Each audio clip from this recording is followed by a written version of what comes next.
Revolution of common sense. Revolution of common sense. A revolution of common sense. Truth was once common sense, but today, truth is uncommon. Explore biblical truths around faith, business, and politics with Peter Demas. Uncommon sense in current times. Hey folks, welcome to Uncommon Sense in Current Times.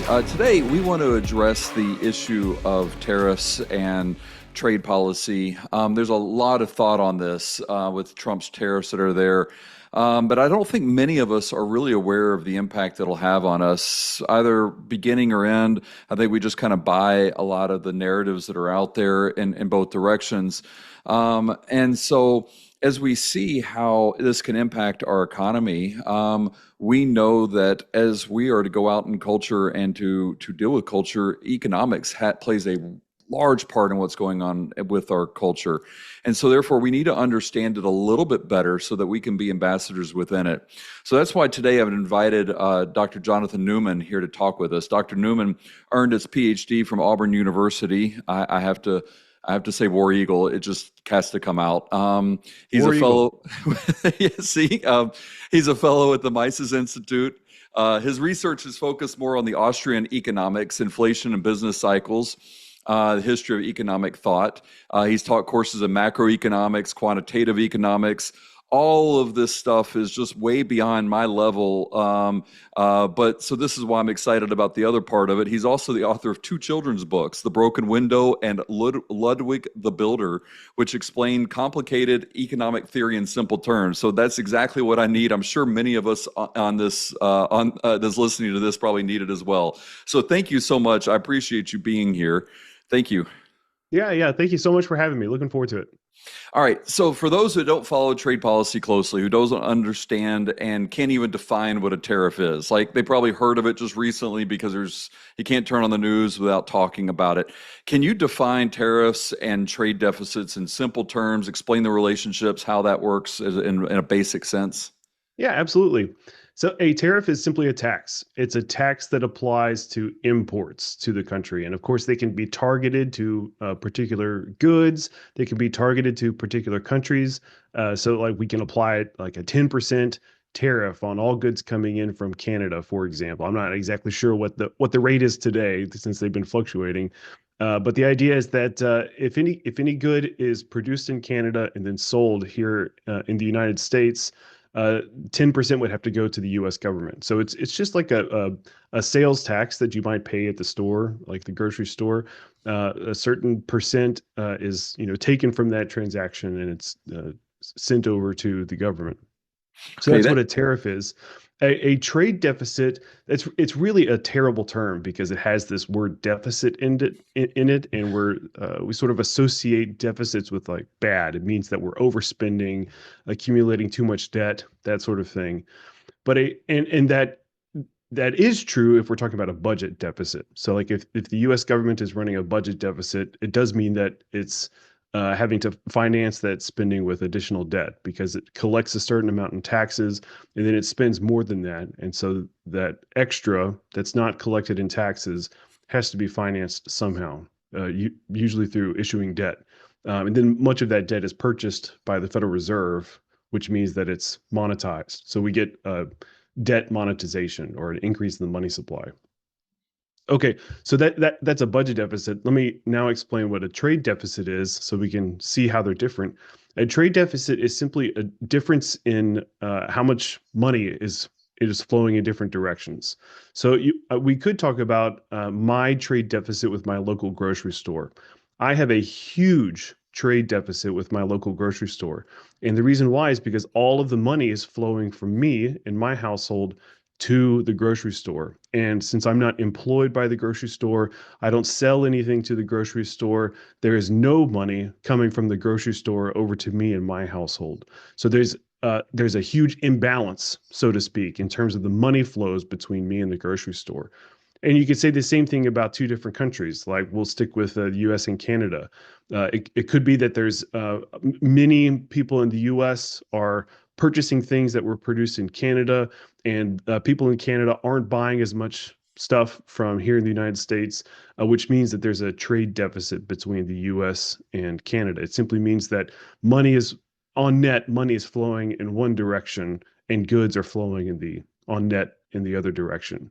That's what a trade deficit is. If you think about it, there's nothing necessarily bad about a trade deficit. There's nothing that's unsustainable about a trade deficit. There's nothing that's unfair about my relationship with my grocery store. And we could say the same thing about producers and consumers who happen to exist in two different countries. There's nothing that's inherently bad about a country level trade deficit. Okay, but just off that definition, and I'm just average person on the street, it sounds like that a tariff that I'm putting on somebody else is good for me because that it impacts them, it doesn't impact me, and our government is getting better from it. And it sounds like a trade deficit, even though it sounds like we want to end up being on top of all the trade out there. Why is that thinking wrong, or is it wrong? Yeah, so a tariff does impact both domestic consumers and foreign producers. So there's a lot of debate over this, like who actually pays for the tariff. And the answer is that it has many effects everywhere. It's not something that's just solely paid for, and all of the effects, all the consequences are concentrated on one particular foreign producer, for example. But it's also not the case that you'll hear this a lot on the left. It's not the case that the tariff is simply passed on to domestic consumers. Like you'll hear some people on the left, and they'll say, "Oh, Trump is imposing these tariffs. All of that is going to be paid for by domestic consumers." So like the foreign producers are simply going to shift the cost of the tariff onto us, right? That's their rhetoric. But the truth is that it's really a mixture of both. There is no shifting of the cost of the tariff. What actually happens is when you implement a tariff, that's going to cause some marginal producers to leave the market. So at some level of a tariff between two countries, some foreign producers are now going to realize it's not profitable for us to produce and then sell in the United States. It's too costly with this extra tariff. So we're actually going to withhold supply of those goods to the United States. Now, what that means is when you have a reduction in supply, that does result in an increase in price because now there's less supply here in the United States, and so that causes an increase in price. But notice that that's not just a shifting. That's not a passing a cost onto the consumers. What happens first is there's a reduction in supply, and that's what causes the higher price. So it's not a cost shifting action. It's a reduction in price and then a higher equilibrium price. If you've ever taken Econ 101, you can move the curves around and you can see there's a higher equilibrium price when there's a reduction in supply. So both it's true, foreign producers are harmed. Domestic consumers are harmed because they have to pay higher prices and there's less of this good to go around. But there are some winners. The winners are domestically protected industries. So if there was an industry or a firm here in the United States that had been competing with that foreign producer, and now they had to leave the US market because of the tariff, now that domestic producer is, at least in the short run, in a better position because the US has basically just negated their competition. They don't have to compete with that foreign producer anymore. So there are some concentrated benefits, that's for sure. So and that's, I think, that those concentrated benefits have driven a lot of the rhetoric for tariffs, for protectionism, ever since it's been around, going back to the 1700s, 1600s, where we had mercantilists and lots of protectionist policies. And in fact, the whole science of economics was invented in that environment. So you go back to Adam Smith, Richard Cantillon, their first treatises, they talked a lot about tariffs and protectionism. And some of the first few economic conclusions that were drawn was that protectionism is not a good way to go. Tariffs, they distort the market. They cause us to produce things where we don't have the comparative advantage. It inhibits the global division of labor. It makes us less productive, less well off. It's all even going back to the early days, the 1600s and 1700s, it was all of these tariffs, all these trade barriers were erected with the intention of accumulating gold. In our modern day, accumulating dollars. It's like we want to keep more dollars here in the United States. But all the classical economists, and even up until this day, there's broad economic consensus that those sorts of policies are harmful in general. There might be some producers who benefit, but the overall impact is negative.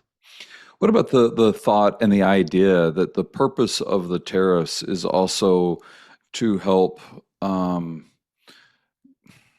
Let's take the fentanyl for example. Let's take the other areas that we might be using tariffs for to, I won't say control other countries, but to say, look, you're doing things that are damaging to us, and in order for us to protect us, we can either send our troops in, or we can penalize you through other means economically. I mean, we could do sanctions, but a lot of times those aren't really effective depending on how many other people join.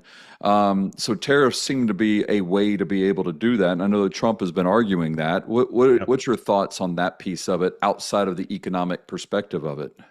Yeah, outside of the economic perspective, there are lots of things that you could say for tariffs. For example, like trying to get other countries to do certain things. Like we want this other country to do more police action to prevent the production and sale of fentanyl and other bad things that we don't like.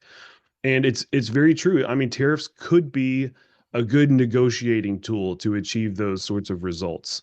I'm skeptical of it. I think that there's probably other ways that we could sort of pressure other countries to do the things that we want, namely stop outsourcing or stop providing U.S. tax dollars to be used in the defense of other countries, right? So use that as leverage, because that would actually result in a win for U.S. taxpayers as opposed to a cost or a loss associated with the tariffs.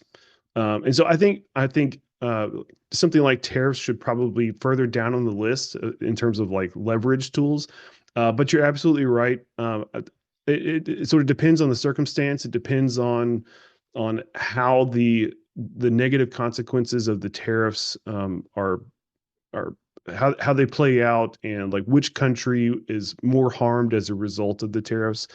But in my view, the tariffs they are costly. We should recognize that they're costly. Imposing tariffs is costly, but sometimes certain things are worth the cost. Like we don't want any more of this drug coming across the border. Suppose that's just a broadly held majority opinion, and they think that the government ought to do something to fix it.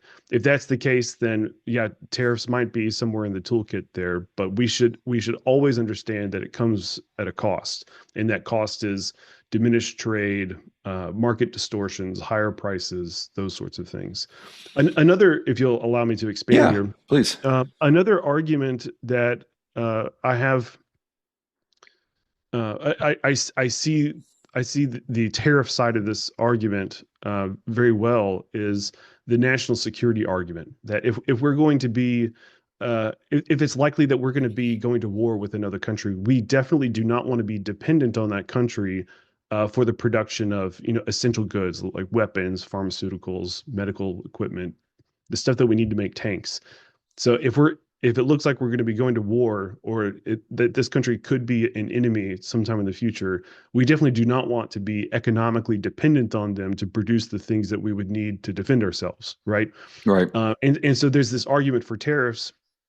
It says we'll use tariffs to protect the industries here in this country that would make those sorts of things, and that way we have the economic capacity to make those things if the time comes. I totally understand that argument. That makes sense to me. Once again, we should remember that there's a cost associated with that. It means that we're tolerating some economic inefficiency in order to achieve that status of being prepared to defend ourselves. But also, even in this case, I think that there are better tools, namely subsidies. If we wanted to target particular industries, particular firms, to maintain production and be able to make the things that we need to defend ourselves, we should use subsidies simply because they are more targeted and the costs are clear and upfront. And U.S. taxpayers can see this is how much defense preparedness is costing us, as opposed to tariffs where the costs are dispersed. They cause all of these other distortions. You're going to have impacts on so many other industries besides the one that you're trying to help protect for security purposes. And so for that reason, I think that there's still better tools, namely subsidies, instead of the use of general broad tariffs that have all of these other distortions associated with them. But and uh, and if I agree completely with you and be like, okay, the tariffs are not the best means that we can use, et cetera. But we have allowed tariffs to be placed on our goods and services now for years, many, Mhm. many years. And no one really has spoke out about that. For decades, no one has said, "Oh, it's terrible that Canada has." As a matter of fact, the only person that truly I know that has ever spoke out about it that I can remember, and probably because it just keeps popping up every time, is like Trump back in the '80s said, "Hey, this is a terrible idea that they're doing tariffs, and we're not doing anything about it on our goods and services." So why is it? Because it sounds like what you're saying is tariffs are bad, provided that everybody is operating on an equal footing, that people are operating with the idea of wanting a fair market across the world and a global fair market. But when it seems to be unfair, when you're dealing with a government-controlled group like China Mhm. or others, even like Canada, that was been putting this extra tariffs on us throughout these years to increase their coffers. Why is it that now all of a sudden it's a problem, and why should we not look at this idea of reciprocal tariffs in order to get somebody to stop it? And real before you answer that, Sure. Ontario Mayor Ford just recently said, and there was a Western Journal article about it, where he was saying, "Look, if I'll take mine away if he agrees to take his away." So it already seems to kind of have that effect. What's your opinion on all that and how that kind of plays out here?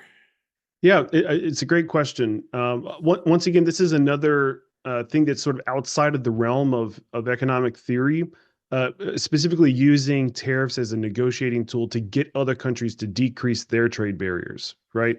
So, I mean, it could be that it works. It could be that it doesn't work. While we have seen some examples where the threat of a new tariff actually caused another government to back down and decrease their own tariffs. I would count that as a success. It's like, hey, that's good. It worked that time. But for every one case like that, I imagine there's two or three cases where the other government responds, uh, fighting fire with fire. Basically, we're going to raise our tariffs, and you ignite Right. a trade war.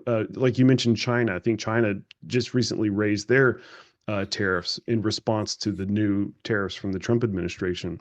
So it seems like it could go either way. Like sometimes it works and we get a negotiated lower level of total tariffs between the countries, but sometimes it flares up and goes in the other direction, and that probably just depends on the political actors. It depends on their personalities, depends on the sorts of people that are inside these countries and what they vote for, what the majority opinion is. So, I can't really say one way or the other in terms of that's a good tactic. That's a good strategy. I'm not sure. It seems to me that it could go either way. But the way that we should view foreign tariffs, so like China imposes a tariff on us, or Canada imposes a tariff on us. The way that we should view that is the other country shooting itself in the foot. It's the other country that's hampering its own access to this huge market of buyers in the United States that everybody wants a little piece of. Everybody wants to be able to sell stuff to the rich Americans, right? And so if they're erecting tariffs, they're really harming themselves more than they're harming us. And so we should view that as them just doing something bad for themselves. And it doesn't really make sense for us to do something bad to ourselves in response to another country shooting itself in the foot, right? I mean, unless you have this well thought out strategy that by introducing a reciprocal tariff, you could eventually get the total level of tariffs between the countries to decrease. So, I mean, except for that case, if you deem it likely. Now, there are other government controls in other countries. Like you mentioned, Right. China subsidizing various industries, or to keep going with Canada, suppose Canada is subsidizing its energy production, and that might make energy cheaper in some parts of the United States. The way that we should view that is that's another country that's doing something bad for them because that's distorting resource allocation within those countries, but is beneficial for us. It's like the Chinese government doing us a favor, making cheaper products, more plentiful products for us. Or Canada making it cheaper for us to consume energy if they have big energy subsidies there. So it's another country shooting itself in the foot, but has positive effects for us. And so I don't see how it's I don't see how it's logical, how it makes sense for us to respond to that favor basically with erecting trade barriers of our own. If it's so terrible, why then? Let me posit this theory with you, because Sure. I'm curious because obviously we lost a lot of our manufacturing to a lot of these other countries. And those countries have the tariffs. And if tariffs are bad for those businesses that are there, arguably they wouldn't be wanting to go to those businesses because of the tariffs. But is that because, I guess my theory is that we've had so many regulations and made it so cost prohibitive to do work here that they had to go there. So even with the tariffs, it's still beneficial. So by default, would it not be better for us to focus more on decreasing the regulations, focusing more on a lot of the stuff that makes it better cost-wise for people to want to come here and make the free market work in that way? Do you agree with that? Disagree with that? What do you think? I agree 100%. That should be our focus. We should make it as attractive as possible for uh, people around the world to want to sell stuff inside the United States, but also invest in the United States.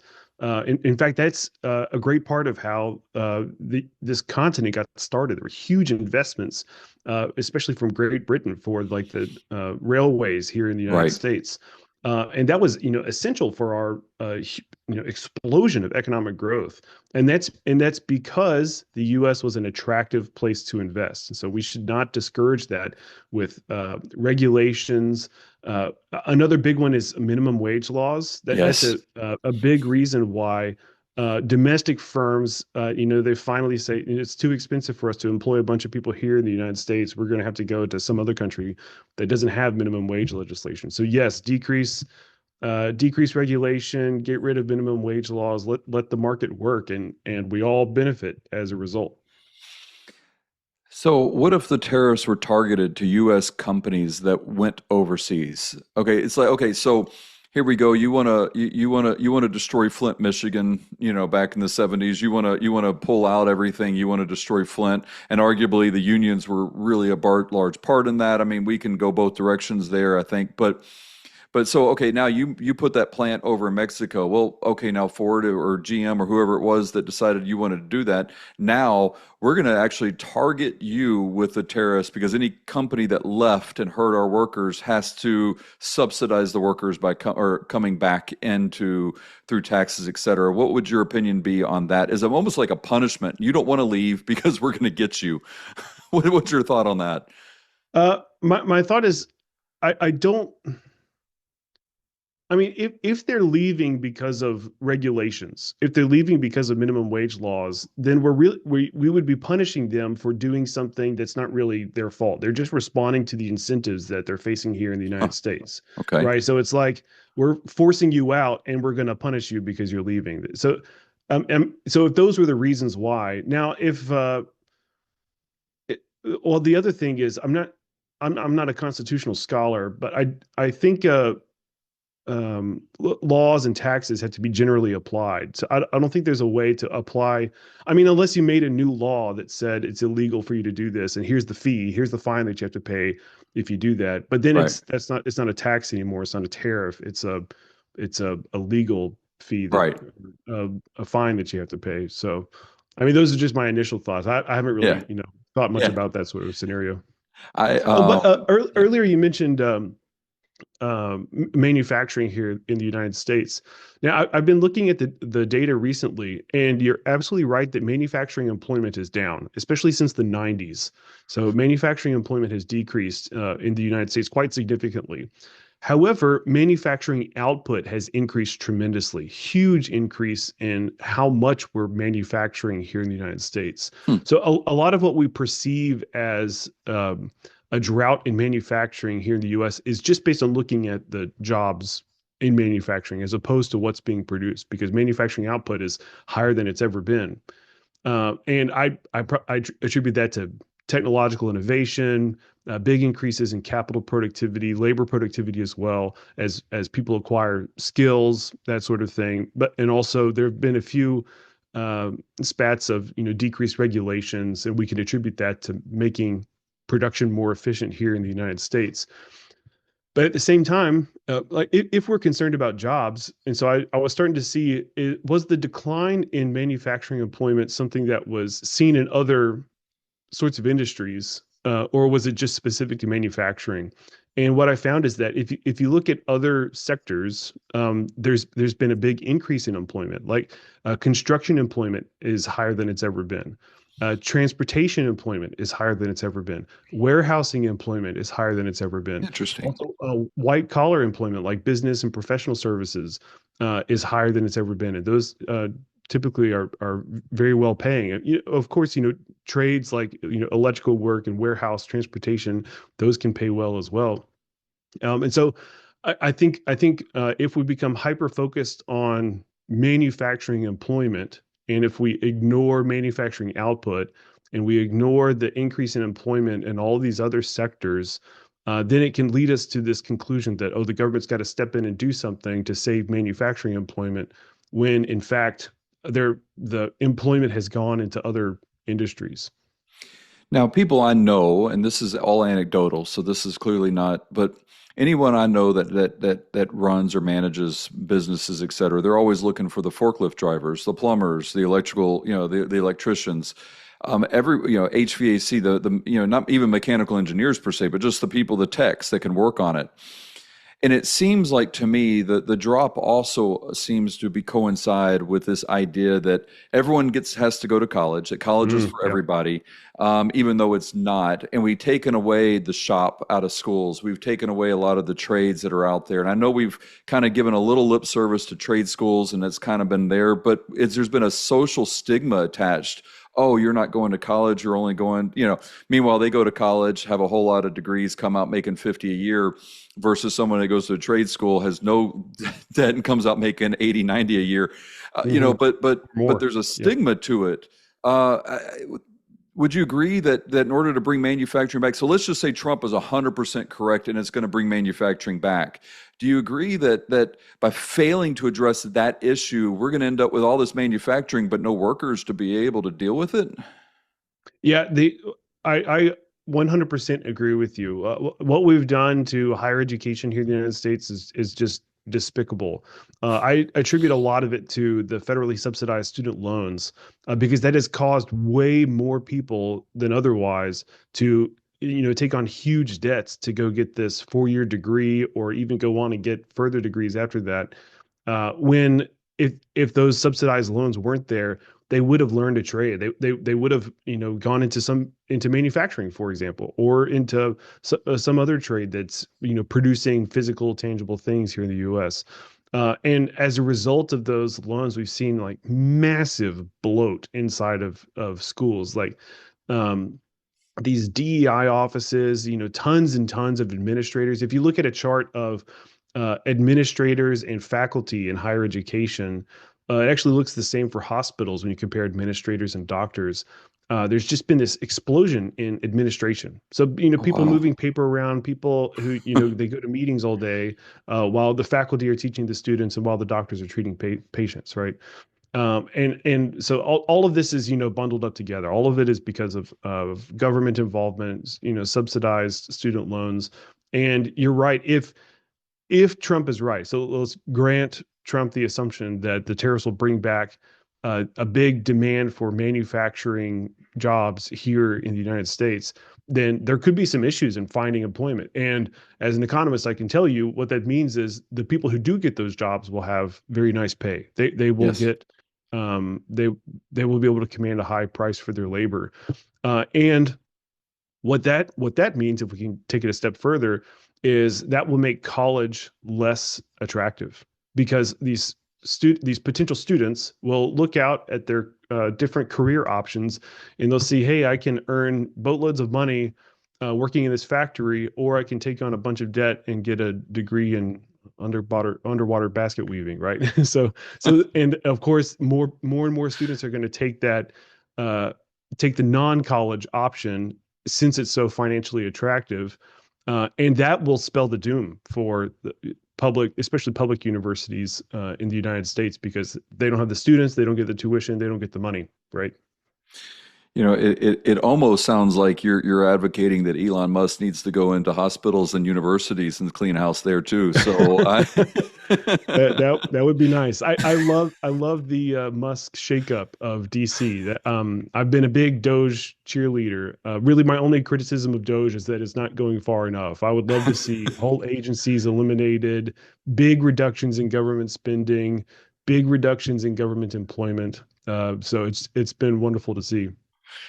Well, I appreciate again you being here. I really do. I think this has been a great conversation and helping us kind of understand what's happening from here.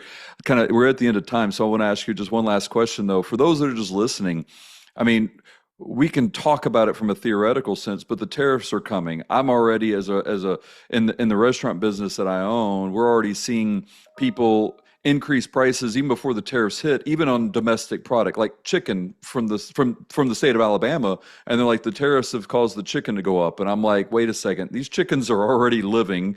The tariffs didn't go into effect yet. Like, I'm pushing back, but nevertheless, what advice do you give us now? Like, just the regular person on the street, is there anything that we can really do, prepare? What do we need to do to prepare for, let's just say, the next 3-6 months of this possible damage that could be caused by tariffs, or maybe not? Sure. I am not a financial advisor. I do not, manage anybody else's portfolio. But I do think that we're due for a recession. I'm not saying that that's going to happen in the next 3 to 6 months, but I think it's likely and it could happen. If a recession comes, I would definitely not say that it was caused by the tariffs, and that's exactly what everybody's going to say. If a recession comes, everybody, all the news media, they're going to blame it on Trump's tariffs. And I mean, there might be a little nugget of truth in there that the tariffs are, causing some economic efficiency and reduced production here in the United States. That's certainly possible. But I think fundamentally, the cause of a recession is bad monetary policy. It's bad monetary and fiscal policy that has happened for years and years. That causes, this big snowball, this big buildup of entrepreneurial mistakes, and the projects that were started during the easy money period, they can't be completed. So that's Austrian business cycle theory. And now something like a big change in tariffs that can sort of trigger entrepreneurs to take another look at their projects and say, is this really feasible? And then they decide no, and then they liquidate and they lay off workers, and we have a full-blown recession. But the point is that the tariffs, the abrupt policy change is really just a trigger for something that was already baked in. That's my own personal view. But in terms of like what you can do, if I'm just talking to an average person, I would say educate yourself. So here at the Mises Institute, we our mission is to educate people. It's to teach Austrian economics, sound economics, critical thinking, peace, liberty, all of those sorts of good things. And so I highly recommend that you check out our website. In fact, we're doing a book promotion right now. If you go to Mises.org/mymoney, you can get a free copy of Rothbard's What Has Government Done to Our Money? It's a short little book, very accessible, and you can get a totally free copy. Even shipping is covered, I'm pretty sure, in the United States, and that will be mailed to you. So once again, that link is Mises.org, Mises.org/mymoney, and once you come to our website, stick around to see all the articles and videos that we have. All right, that sounds good, and we'll put that in the show notes too, so anybody that is driving doesn't have to stop, pull over the side of the road to write that down. So, well, Well, Doctor, thank you again so much. I do appreciate you being on the show. Appreciate your insights on this, and it was very helpful. Thank you again. Yeah, thank you so much for having me. This was great. All right, and War Eagle. War Eagle.